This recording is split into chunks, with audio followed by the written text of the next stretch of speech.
Beri tepuk tangan dulu buat Tuhan Yesus. Haleluya. Shalom Bapak Ibu Saudara. Oke. Nah, tanpa berlama-lama pesan Tuhan buat kita, saya Bapak Ibu Saudara di minggu ini adalah mengenali gerakan si musuh. Wow, mengenali gerakan siapa? Gerakan si musuh. Artinya apa? Musuh bergerak. Artinya musuh punya strategi. Wah, ada apa Tuhan sampai nyampaikan pesannya buat kita tentang ayo mengenali. Apa strateginya yang dia lakukan? Saya melihat Bapak Ibu Saudara dari pesan yang Tuhan berikan buat kita ini rasanya tanpa harus nunggu berganti tahun, Tuhan mau kita sudah harus bersikap sebagai seorang prajurit yang sungguh-sungguh. Karena hal mengenali strategi pihak lawan atau pihak musuh, bukankah itu yang biasa dilakukan oleh para prajurit-prajurit di ketentaraan, di kepolisian atau di alat pertahanan negara. Ya, salah satu tugas seorang tentara, Bapak Ibu Saudara, kalau ini bicara soal tentara, salah satu tugas tentara adalah memiliki kejelian. Ya. Itulah sebabnya ada di dalam ketentaraan ada fungsi intelijen. Artinya tentara itu enggak selalu menangani suatu masalah dengan selalu berperang, berhadapan lawan dengan lawan gitu. Harus dengan kontak senjata maksudnya. Enggak selalu menghadapi musuh harus selalu dengan kontak senjata. Tapi kalau bagian intelijensi ini berfungsi, maka udah mengenali gerakan musuh. Udah mengenali siasat musuh. Itu kan yang dilakukan kalau kita sedikit menyelami apa yang dilakukan para tentara. Di ketentaraan, di TNI. Di TNI Polri juga begitu kan di negeri kita. Ada bagian-bagian yang udah mengamati dari jauh gerak-gerik musuh. Kita nggak menyadari ya, rasanya kita cuma hanya dengar berita di koran, tetapi yang namanya penangkapan teroris itu udah di sana sini terus hari-hari ini banyak yang ditangkap. Kenapa? Nggak ada terjadi kontak senjata seperti itu. Kenapa? Ada kejelian. Udah menangkap nih, wow, akan ada satu gerakan di wilayah Anu dan sudah diendus, sudah dideteksi oleh pihak keamanan. Nah, jadi kalau kita paham strategi Bapak Ibu Saudara, serangan musuh ini bisa kita patahkan lebih awal. Inilah sedikit gambaran tentang apa yang harus dilakukan oleh kita prajurit-prajurit Tuhan. Jangan kena hantam gitu misalnya, bertubi-tubi terus gitu kan. Tetapi kalau kita tajam, kita nggak perlu ngalami babak belur, kan kita harus belajar. Masa belajar babak belur terus gitu baru belajar. Oke. Tanpa berlama-lama kita buka Nehemia 6 ayat 3. Kita akan banyak bicara di bagian Nehemia pasal yang ke-6. Oke, kita lihat dulu di ayat yang ketiga. Saya mau ajak kita baca bersama-sama ayat 3 ini. 1, 2, 3. Lalu aku mengirim utusan kepada mereka dengan balasan. Aku tengah melakukan suatu pekerjaan yang besar. Aku tidak bisa datang. Untuk apa pekerjaan ini terhenti oleh sebab aku meninggalkannya dan pergi kepada kamu. Nanti kita akan bahas tentang hal ini. Ini siapa yang ngirim utusan dan lain-lain. Tetapi ini salah satu yang dilakukan oleh pihak musuh yang mencoba menjegal Nehemia dan kawan-kawan untuk menyelesaikan tembok Yerusalem. Kita udah apalah tentang kisah Nehemia, tetapi saya akan sedikit menceritakan latar belakangnya supaya barangkali ada dari kita yang udah nggak inget, kita kemudian berjalan sama-sama dengan pemahaman yang sama. Kita tahu kan, bangsa Israel karena ketidaktaatannya, karena ingin menyembah ke Allah juga, ke dewa-dewa juga, ke berhala juga, akhirnya singkat cerita dibuang ke pembuangan. Ada masa 70 tahun pembuangan. Dan waktu itu posisi Nehemia di pembuangan pun punya posisi yang baik, yaitu sebagai seorang juru minum raja. Raja Persia kalau nggak salah. Nah, ketika Nehemia mendengar bahwa tembok Yerusalem, ya tanah airnya, ibu kotanya, dan tembok Yerusalem itu adalah sesuatu yang adalah pusat penyembahan daripada bangsa, pusat pemerintahan dan pusat penyembahan ada di sana, rasanya mereka yang ada di pembuangan begitu bersedih. Nehemia sedih dan singkat cerita dapat izin untuk pulang bersama sisa-sisa rakyat Israel yang ada dan kemudian pulang ke Yerusalem, bangun itu tembok Yerusalem. Ini Nehemia 6. Ya, kalau kita baca dari Nehemia 1, 2, 3, 4, 5 dan selanjutnya. Di situ kita melihat nggak gampang. Dia berhasil mengumpulkan orang-orang yang punya hati yang sama untuk memulihkan tembok Yerusalem. Tetapi ternyata gini, nggak semua orang sepakat dengan Nehemia. Ada orang-orang yang punya kepentingan, ada nama-nama yang terkenal yang sering kita dengar, ada Sanballat, Tobia dan lain-lain dan kawan-kawannya yang berusaha untuk mencegah tembok itu terbangun. Mencegah tembok itu berdiri. Jadi di satu sisi apa yang dilakukan Nehemia membangun bersama teman-temannya, bersama sebagian daripada bangsa Israel, ada orang-orang yang berusaha untuk menggagalkannya. Nah ini berbicara Tobia, Sanballat itu adalah pihak musuh gitu aja.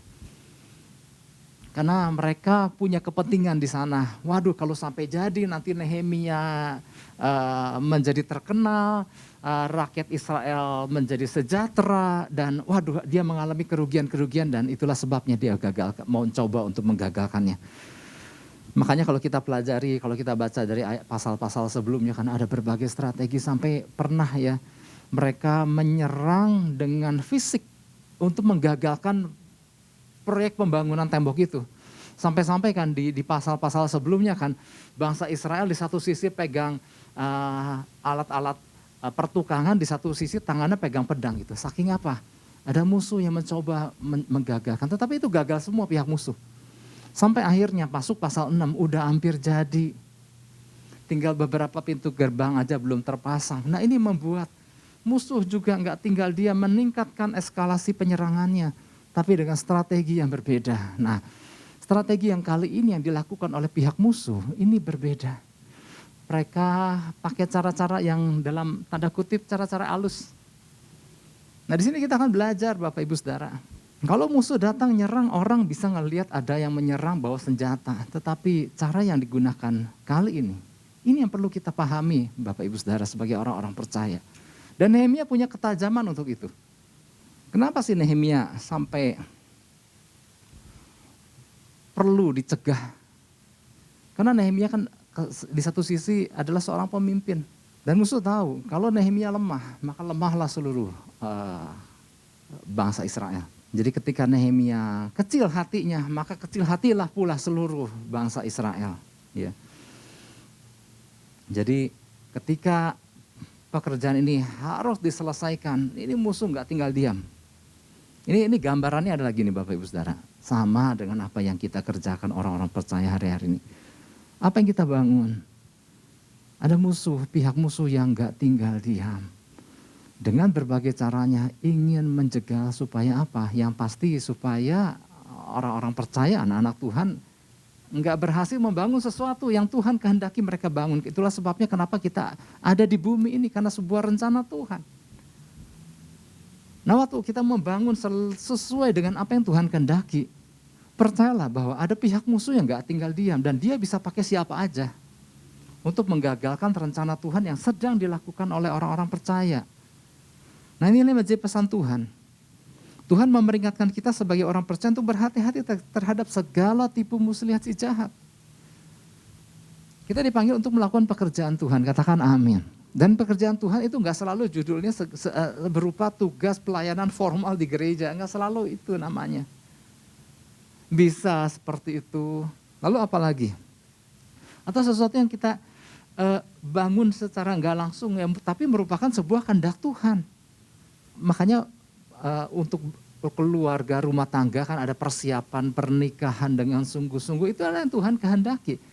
Karena Tuhan banyak hal mau mempercayakan rencananya kepada keluarga ketika Tuhan menciptakan manusia pertama. Maka yang pertama-tama Tuhan bentuk apa? Lembaga pernikahan.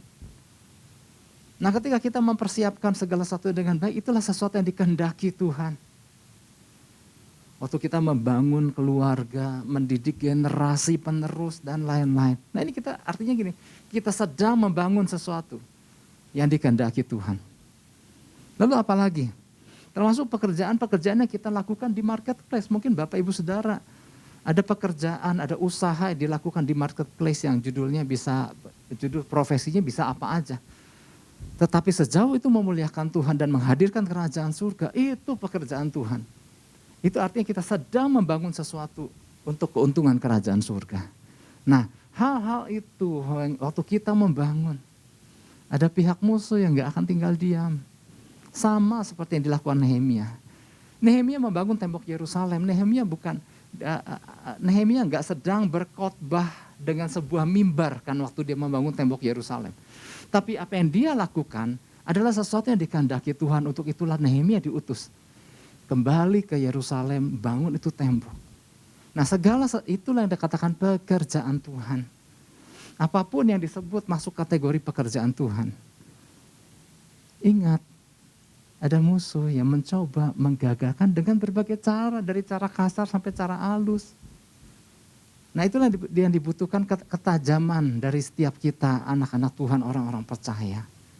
Karena seringkali gini Bapak Ibu Saudara, gagalnya seorang percaya untuk tajam, dampaknya itu loh, membereskannya itu loh, perlu waktu yang begitu lama. Kelalaian satu hari, istilahnya, perlu pemberesan 10 tahun kadang-kadang. Ya, ini bukan rumus ya. Artinya saya lagi memberikan sebuah perbandingan. Ya, gara-gara kita nggak tajam, gara-gara kita nggak bangun sebuah kepekaan. Makanya gini Bapak Ibu Saudara, kadang-kadang waktu energi yang dikeluarkan gereja Tuhan secara umum, lebih banyak mana? Mengobati, menangkap rencana Tuhan dan melakukan perkara-perkara luar biasa. Ternyata sampai hari ini, banyak yang dilakukan oleh gereja Tuhan adalah mengobati. Nggak salah ya dengan disebut mengobati, karena fungsi gereja adalah juga mengobati. Tetapi mengobati dari apa? Dari kesalahan-kesalahan yang sama. Dari orang-orang percaya. Nah, kita kan nggak mau ngulang. Makanya Tuhan percayakan kita prajurit-prajurit Tuhan. Kita tangkap apa yang Tuhan nyatakan di hari-hari ke depan. Perlu kejelian, ketajaman.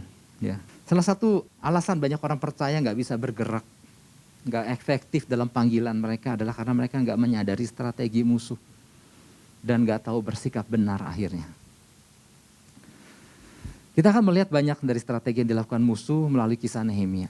Ya, dari kisah ini nanti ya saya mungkin cuma menyampaikan sekitar 2 apa yang dilakukan oleh musuh, nanti rekan-rekan yang lain temukan lagi dalam kisah-kisah Nehemia, nggak usah bolak-balik pasal demi pasal. Dari pasal 6 ini kita menemukan banyak hal. Ya adalah untuk mengajarkan kita untuk berhati-hati dan mengenali strategi-strategi musuh. Ya. Nah, ini penting bagi mereka yang memegang peran kepemimpinan seperti Nehemia. Ya, musuh pertama-tama akan apa? Akan menghabisi pemimpin terlebih dahulu. Meskipun yang namanya membangun tembok itu Nehemia nggak bisa sendiri. Tetapi tokoh sentralnya adalah Nehemia. Kalau Nehemia disikat, lemahlah seluruh bangsa Israel. Demikian pula Bapak Ibu Saudara di dalam keluarga. Siapa yang paling diincar oleh si musuh? Betul sih, dia nggak pandang bulu siapapun dia incar. Tetapi siapa yang dia incar? Tokoh sentralnya, pemimpin. Pemimpin lemahlah keluarga. Kalau pemimpin kuat, maka dia incar yang lain, yang siapa lagi yang lemah. Jadi kalau kita ngerti cara kerja si musuh, nggak tinggal diam. Oke, beberapa hal yang perlu kita pahami mengenai cara kerja si musuh agar nggak mudah masuk ke dalam permainannya. Yang pertama adalah pentingnya ketajaman agar tidak mudah tertipu. Pentingnya ketajaman agar tidak mudah tertipu. Nehemia 6 ayat 2. Maka Sanballat dan Geshem mengutus orang kepadaku dengan pesan, mari kita mengadakan pertemuan bersama di Kefirim, di lembah Ono. Saya nggak tahu ya ini kok pakai istilah Jawa ya, di lembah Ono. Tapi mereka berniat mencelakakan aku. Enggak, saya bercanda yang tadi. Oke, setelah melakukan berbagai strategi Bapak Ibu Saudara, untuk menggagalkan pembangunan tembok. Akhirnya pihak musuh kan bikin strategi lain nih. Ya, yuk kita hubungi Nehemia untuk apa? Untuk adakan pertemuan di Kefirim. Ternyata tujuannya adalah gini, ya udah kita berdamailah. Nah, selama ini kan kita udah konflik nih, yuk kita ngobrol-ngobrol lah, kita berteman lah gitu. Ya. Nah Bapak Ibu Saudara, Nehemia itu posisinya adalah gubernur Israel. Wow, nggak main-main. Kalau pihak lawan politik istilahnya mengajak untuk bertemu, rasanya adalah sepatutnya ya, menurut pandangan secara cara pandang politik adalah baiknya untuk yuk ya udah kita sambut lah. Apalagi pembesar Israel turut memberi tekanan ya, karena ada ayat di bagian Nehemia 6 di bagian ayat-ayat terakhir, para pembesar ini ikut menekan. Ya kenapa nggak sambut undangannya gitu. Dan secara politik Nehemia akan dipandang sebagai seorang politikus yang baik. Mau duduk sama-sama dengan lawan politiknya. Membahas apa yang menjadi jalan keluarnya dan lain-lain. Ya. Jadi kalau sampai Nehemia nggak mau datang, itu sebetulnya bukan langkah politik yang baik. Menurut pandangan orang. Namun ternyata gini Bapak Ibu Saudara. Ketajaman Nehemia. Nehemia tahu, aduh undangan kayak gini nih pura-pura. Dan Nehemia gak mau menghabiskan waktunya karena dia tahu ini sebuah kepura-puraan. Karena di sini dia kata, tapi mereka berniat mencelakakan aku. Dari mana Nehemia tahu? Ketajaman loh. Dan Nehemia udah tahu dia, aduh gimana ya, semua orang memandang dia. Para pembesar juga memberikan dorongan, memberikan tekanan, ayo ketemu aja. Tapi ketegasan Nehemia, wow ini luar biasa. Enggak, ini tipuan. Aku gak mau ladenin orang-orang kayak begitu. Apakah Nehemia mengambil sebuah sikap yang favorit? Enggak. Kok Nehemia kok gitu ya? Kok nggak gentle, kok nggak sportif sih gitu ya. Bapak Ibu Saudara, seringkali apa yang membuat orang seringkali akhirnya jatuh ke dalam tipu muslihat itu karena ini pandangan orang yang lagi menyoroti dirinya. Membuat akhirnya keputusan diambil, aduh nanti aku dianggap apa, nanti aku dibilang apa. Nanti aku disangka pengecut, nanti aku disangka ini, disangka itu. Akhirnya pertimbangan karena ketajaman akhirnya menjadi nggak digunakan. Nah hari-hari ini Bapak Ibu Saudara, ketajaman itu perlu kita miliki. Dan Nehemia nggak peduli dengan apa kata orang. Bukan itu fokus Nehemia. Ya, Nehemia melakukan karena ia tahu membedakan kebohongan musuh. Dia nggak mau membuang waktu untuk masuk dalam permainan si musuh. Dia nggak peduli dengan jabatan dia sebagai gubernur. Jadi gini, rasa aman di dalam kehidupan orang percaya itu membuat dia bisa mengambil keputusan dengan tepat dan benar. Tanpa kehilangan takut apapun. Tanpa takut kehilangan apapun. Nehemia punya sebuah kepercayaan kepada Tuhan bahwa gue jadi gubernur juga karena Tuhan. Kalau Tuhan pilih siapa yang bisa jatuhkan gitu maksudnya. Wow ini luar biasa, rasa aman. Ini perlu kita miliki.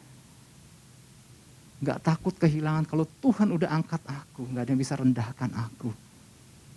Oleh sebab itu enggak takut kehilangan jabatan, itu gak ada dalam pertimbangan Nehemia. Ia juga gak peduli dengan tekanan-tekanan dari para pembesar-pembesar itu. Yang dilakukan Nehemia adalah tolak dan terus lakukan pekerjaan yang Tuhan percayakan baginya.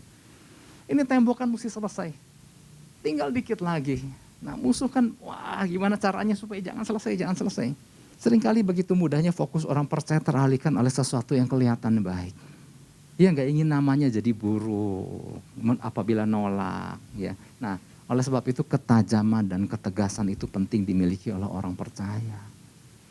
Kelemahan orang percaya adalah nggak enak hati. Aduh nggak enak hati nih, nanti kalau tolak. Habis dia baik sama aku, habis dia suka bantu aku. Nah makanya punya rasa aman. Kalau kita bisa menegakkan kebenaran itu tanpa takut.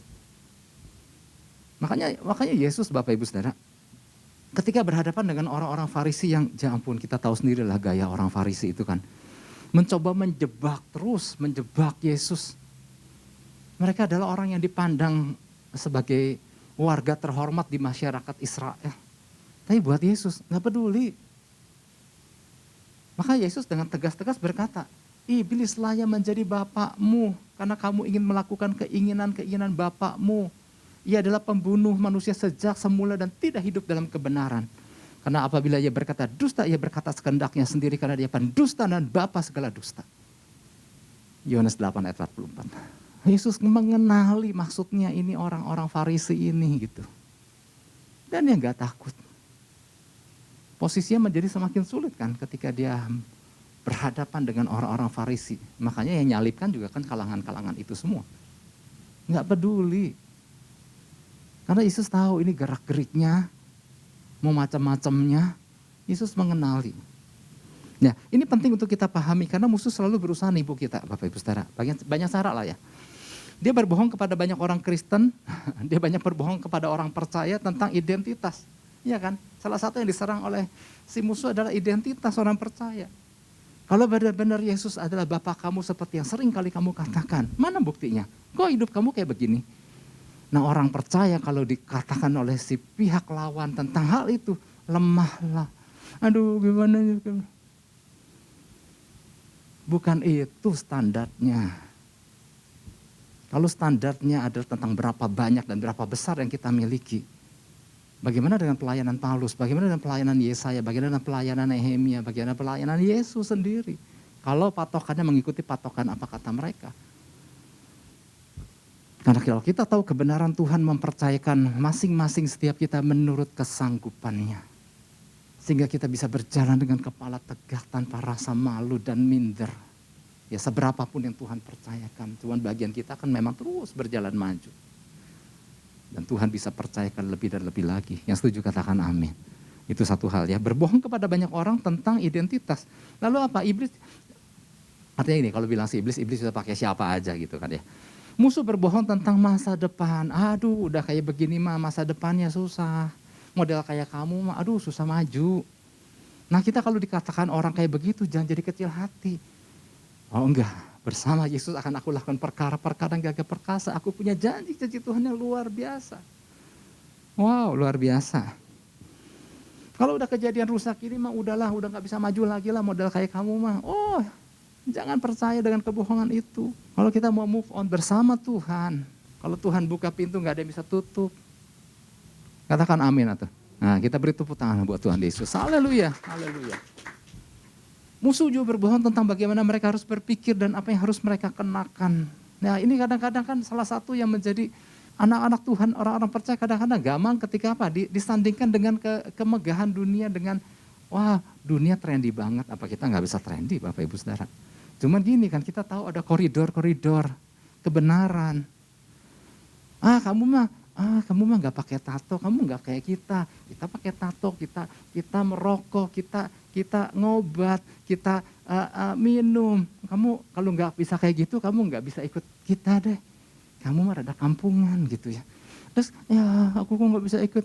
Berapa banyak orang percaya yang akhirnya kepengen gitu kan. Akhirnya berjalan dalam dua perahu. Apa dipikir kita anak Tuhan gak bisa keren? Ya keren. Jangan salah pahami ya. Gak kampungan-kampungan banget deh. Oke. Ya saya pernah cerita waktu itu sama anak muda ya. Ya sama jemaat ya, saya pernah cerita bahwa dulu saya kalau pandang anak orang-orang gereja ya. Rasanya kayak kampungan banget ya. Ternyata saya jadi orang gereja sekarang Bapak Ibu Saudara. Ya gak kampungan-kampungan amat ya. Oke. Banyak orang Kristen bergumul dengan rasa gak aman dan ketakutan yang besar karena mereka lebih mendengar kebohongan si iblis. Terlalu mendengarkan apa kata orang, gak nyaman dengan tubuhnya, gak nyaman dengan ini dan itunya, gak nyaman dengan apa yang mereka kenakan, gak nyaman dengan apa yang mereka kendarai, gak nyaman dengan pekerjaan. Kenapa? Selalu pengen membandingkan dan memang musuh selalu membanding-bandingkan. Artinya gini, jangan disalahpahami, jangan disalahpahami jadi artinya kita gak usah maju lagi, enggak ya.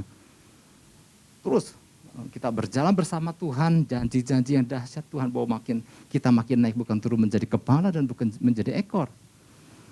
Tetapi gini, Kenapa sih dia mesti ngebohong terus? Kenapa sih si musuh selalu menggunakan strategi penipuan? Karena gini Bapak Ibu Saudara, dia berusaha ingin menyakiti anak-anak Tuhan dan mencegah kita berjalan dalam panggilan yang Tuhan miliki bagi kita. Dia ingin menyakiti, dia ingin mencegah kita berjalan dalam panggilan Tuhan yang sesungguhnya. Wow, ini luar biasa. Kalau aja kita tangkap, keren banget. Makanya gini, kerennya kata dunia itu beda dengan kerennya istilah kita sebagai orang-orang percaya. Kalau kita bisa nangkap rencana Tuhan, apapun model pakaian kita, mau kampungan kayak gimana orang bilang, waktu kita nangkap rencana Tuhan itu keren Bapak Ibu Saudara. Wah, luar biasa, luar biasa. Ya. Waktu itu saya pernah bilang kan, Yesaya menurut ukuran dunia kan gagal total, tapi menurut ukuran Tuhan Yesaya berhasil pelayanannya. Seringkali kita punya beberapa fondasi yang seringkali banyak orang percaya punya fondasi-fondasi yang gak kokoh, fondasi kebenaran.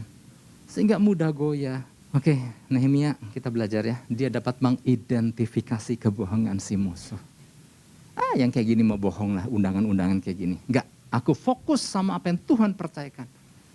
Pekerjaan membangun tembok buat Nehemia, pekerjaan buat membangun sesuatu buat kita, saya Bapak Ibu Saudara. Fokus pada itu.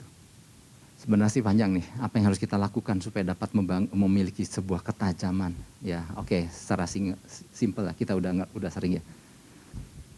Kita punya kemampuan untuk membedakan ketika kita bergaul dengan kebenaran firman Tuhan.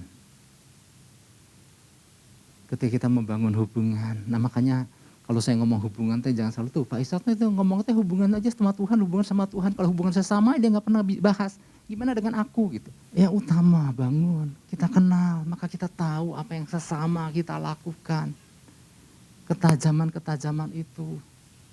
Ya, oke, itu poin satu ya, karena ini ada pembahasan tersendiri lagi.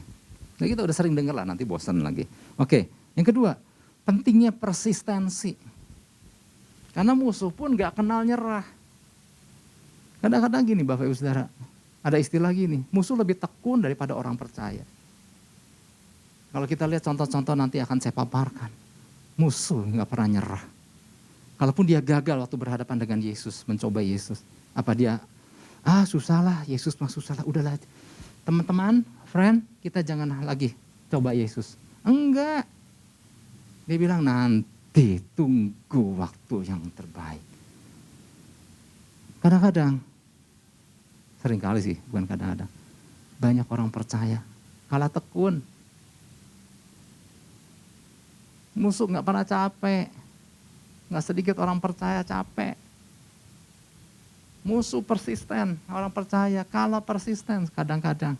Tapi mari kita tangkap ini Bapak Ibu Saudara. Nehemia 6 ayat 4 dan 5. Sampai 4 kali mereka mengirim pesan semacam itu kepadaku dan setiap kali aku memberikan jawaban yang sama kepada mereka.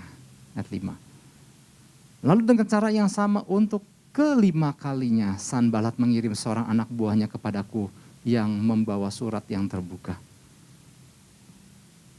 Surat yang pertama kan gak diladenin kan sama Nehemia. Dia tulis surat kedua. Gak diladenin. Gak patah nyerah tuh. Surat ketiga dia masukin. Keempat. Kelima. Gak sedikit orang percaya yang baru ngalami sekali penolakan misalnya dalam apapun. Aku memang gak kepake. Aku memang begini, ditakdirkan untuk gagal. Ya ampun. Tapi mari kita belajar lewat ini Bapak Ibu Saudara. Jadi kalau kita lihat Bapak Ibu Saudara, musuh dalam 2 ayat tadi yang kita baca, menunjukkan kegigihan yang luar biasa. Sepertinya ia pantang mundur mencoba membujuk dan melemahkan Nehemia dengan berharap akhirnya Nehemia menyerah. Nah bagaimana Nehemia membalas semua serangan itu? Dia memberi mereka jawaban yang sama setiap kali. Sorry, no, gak ada waktu. Aku lagi sibuk sama pekerjaan Tuhan. Ini keren banget. Ya. Gak kalah persistennya. Bahkan lebih Nehemia daripada si musuh. Ya kan harusnya begitu kan. Ia mengatakan bahwa ia sedang sibuk dengan pekerjaan yang besar. Nanti saya jelaskan, ini keren banget perkataan ini, kalimat ini keren banget. Nehemia mengambil sikap untuk tidak mudah berkompromi, ya. Dengan cara yang sama ketika musuh menggoda kita, keinginan Tuhan bagi kita adalah tetap berdiri dan tengah, tidak menyerah. Musuh kan akan selalu goda, musuh kan akan selalu melemahkan, dan musuh gak akan capek. Dia akan coba lagi. Musuh terus membujuk terus-menerus orang percaya untuk meluangkan waktunya untuk hal-hal yang tidak membangun kehidupan rohani. Ada berapa banyak orang-orang percaya yang akhirnya mudah kebujuk. Makanya gini, cara-cara halus itu seringkali orang percaya mudah terkecoh kan. Ayo kita ngerampok yuk, dia kan gak ngajak begitu. Yuk kita bunuh itu orang percaya semua tahu, aku gak mau ngebunuh. Tapi apa yang dilakukan? Coba dah ini, enak loh. Daripada kamu sibuk ya doa ya, ngapain sih doa bersekutu gitu. Ikut aku nonton deh, ini seriannya bagus banget gitu. Sorry ya, bukannya maksudnya apa. Terus banyak hal aktivitas yang ditawarkan untuk apa? Untuk orang percaya menjauh dari Tuhan. Akhirnya waktu kita tersita untuk perkara-perkara yang tidak membangun diri kita dan tidak menyelesaikan pekerjaan apa yang Tuhan percayakan dalam kehidupan kita. Karena bujukan-bujukan itu loh, ya. Makanya gini Bapak Ibu Saudara, satu hal kita harus tangkap ini, musuh tuh nggak capek. Tapi kita jangan nyerah. Karena gini Bapak Ibu Saudara, kadang-kadang bujukan demi bujukan yang sama demi bujukan yang sama demi bujukan yang sama, akhirnya jebol benteng pertahanan. Beberapa contoh di Alkitab udah membuktikan bahwa bujukan itu seringkali nggak tahan, akhirnya gini. Bukannya orang percaya yang menang, akhirnya orang percaya yang jebol pertahanan. Oke, ikut deh, ya udah maunya kamu apa?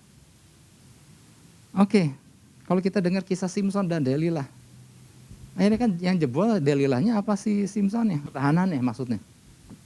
Simsonnya kan, karena Simson berkali-kali mau ditangkap kan, mematahkan senjata-senjata para pasukan Filistin yang menangkapnya kan. Diikat, lepas lagi. Sampai akhirnya Delilah nih, ayo dong Simson, rahasia kamu apa sih? Apa sih gitu ya. Kalau kita baca sendiri kan, ini bukan kejadian pertama kali loh soal Delilah. Waktu pernikahan dengan gadis Filistin, tentang teka-teki itu kan. Kenapa akhirnya teka-tekinya bisa kebongkar kan? Simson kan dirayu, ayo dong kalau kamu cinta. Apa dong jawaban teka-teki itu? Apa dong? Tiap hari dia apa dong Bapak Ibu Saudara. Demikian pula waktu Delilah terus membujuk. Kalau gitu engkau gak cinta lagi sama aku. Musuh persisten. Kita jangan kalah persisten. Terus apa lagi? Yusuf sama istri Potifar. Kalau kita baca ya, itu istri Potifar nggak ngegoda sekali, 2 kali. Terus-terusan. Cuman kerennya, nah ini loh yang keren-keren di dalam kehidupan anak-anak Tuhan tuh kayak begini. Yang digoda, enggak mempan. Karena gini, Yusuf tahu dia punya visi. Tuhan sudah naruhkan visi di dalam hatinya. Ini yang gak mudah dipatahkan. Apalagi? Soal Yesus tadi ya dicobai tadi ya. Terus apalagi? Simon Petrus waktu menyangkal. Kan